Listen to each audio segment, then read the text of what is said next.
நெஞ்சத்தை கில்லாதே நாளைக்கான எபிசோடில் என்ன நடக்க போகுதுன்னு பார்க்கலாம் வாங்க. என்னோட ரிவ்யூ பிடிச்சிருந்தா லைக் பண்ணுங்கள். கௌதம் சந்தோஷ் கிட்ட மதுக்காக ஒரு மாப்பிள்ளை பார்க்க போகிறதா சொல்கிறாங்க. அதை கேட்டு சந்தோஷ் வந்துட்டு, உன்னால் முடியுமா? அந்த பொண்ணுக்கு ஏற்ற பையனை உன்னால் தேட முடியுமா?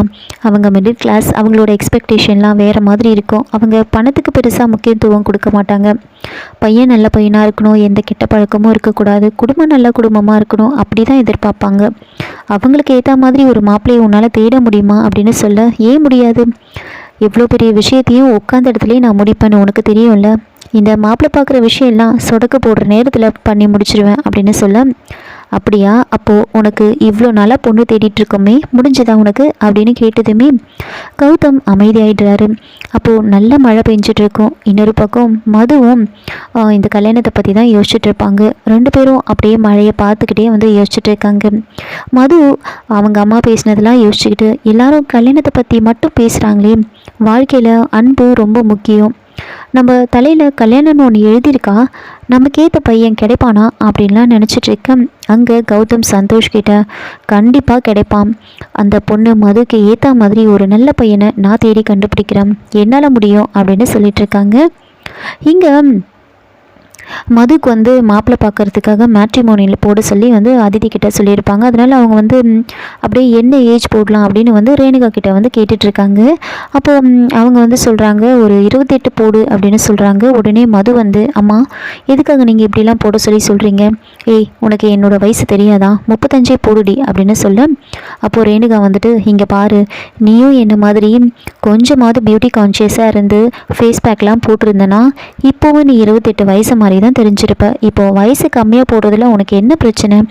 அப்படியே உங்கள் அப்பா மாதிரியே இருக்க அப்படின்னு வந்து மது வந்து திட்டிகிட்டு இருப்பாங்க. அப்போ கரெக்டாக புரோக்கர் வந்து வீட்டுக்கு வராங்க. புரோக்கர் உள்ளே வந்ததுமே வந்துட்டு அப்படியே வந்து இதுதான் பொண்ணு அப்படின்னு அவங்க அம்மா சொல்கிறாங்க. அப்போது அப்படியே மதுவை மேலேயும் கீழே பார்த்துட்டு ஃபோட்டோ எடுத்து பார்க்குறாங்க. ஏற்கனவே மதுவோட ஃபோட்டோவை அவர்கிட்ட கொடுத்துருப்பாங்க.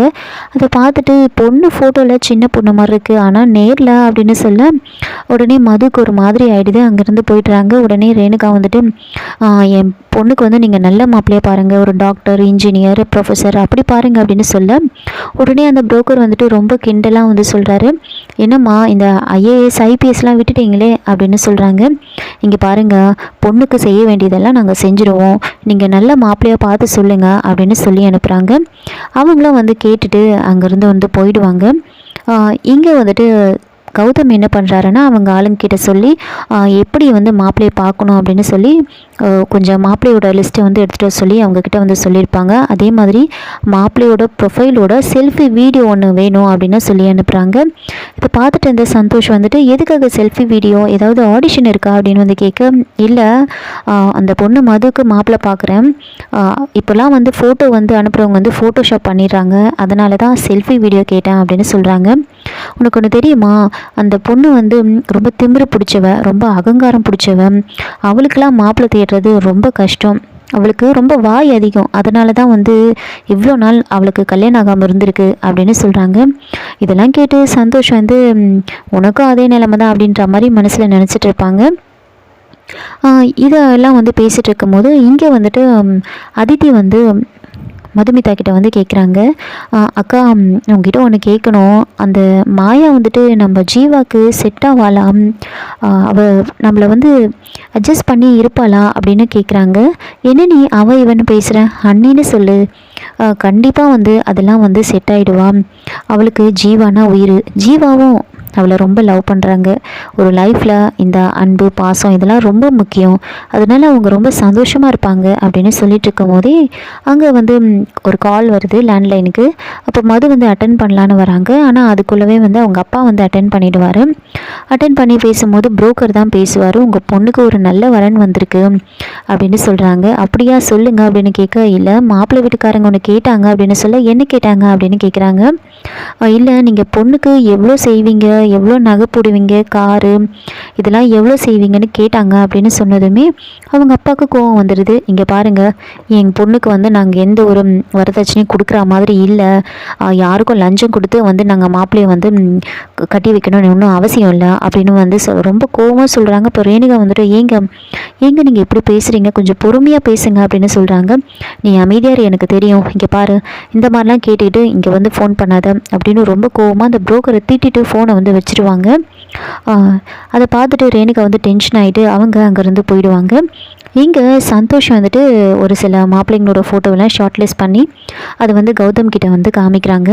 இங்கே பாரு, நான் வந்து இதெல்லாம் ஷார்ட்லிஸ்ட் பண்ணி வச்சுருக்கேன், இப்போ நான் அந்த பொண்ணுக்கு இதை அனுப்பலாம் அப்படின்னு வந்து சொல்கிறாங்க. நீ அந்த பொண்ணுக்கு கால் பண்ணி பேசு அப்படின்னு சொல்ல அதுக்கு கௌதம் வந்துட்டு ஏன் நான் நல்லா இருக்கிறது உனக்கு பிடிக்கலையா, எப்போ அந்த பொண்ணுக்கிட்ட பேசினாலும் டிஷம் தான், எப்போவுமே நான் அந்த பொண்ணுக்கிட்ட பேசும்போது சண்டை தான் வருது, நான்லாம் பேச மாட்டேன்ப்பா, நீ அந்த பொண்ணுக்கு அந்த ஃபோட்டோவெல்லாம் அனுப்பி அந்த பொண்ணுக்கிட்ட அப்ரூவல் வாங்கிடு அப்படின்னு சொல்ல என்ன நீ ஏதோ ப்ராஜெக்ட் அப்ரூவல் வாங்குற மாதிரி சொல்கிற, நீ இது மாப்பிள்ளை பார்க்குற விஷயம்ப்பா, ஒன்று பண்ணு, நீயே அந்த பொண்ணுக்கு கால் பண்ணி எப்படி மாப்பிள்ளை பார்க்கணும், உங்களோட எக்ஸ்பெக்டேஷன் என்ன அப்படின்னு நீயே கேளு அப்படின்னு சொல்கிறாங்க. கௌதம் நான் கேட்கவே மாட்டேன் அப்படின்னு சொல்ல அப்போது சந்தோஷ் வந்துட்டு சொல்கிறாங்க, நீ மதுவை பற்றி மாயாவை பற்றி நினச்சிப்பாரு, உன் தங்கச்சியை பற்றி யோசிச்சுப்பாரு, நீ உன் தங்கச்சிக்காக இதெல்லாம் பண்ணி தான் ஆகணும், நீ கால் பண்ணி கேளு அப்படின்னு சொல்ல மாயாவை பற்றி யோசிச்சுட்டு சரி நான் கால் பண்ணி கேட்குறேன் அப்படின்னு சொல்லிட்டு மதுக்கு வந்து கால் பண்ணுறாங்க. அங்கே மது வந்து கிளாஸ் எடுத்துகிட்டு இருப்பாங்க.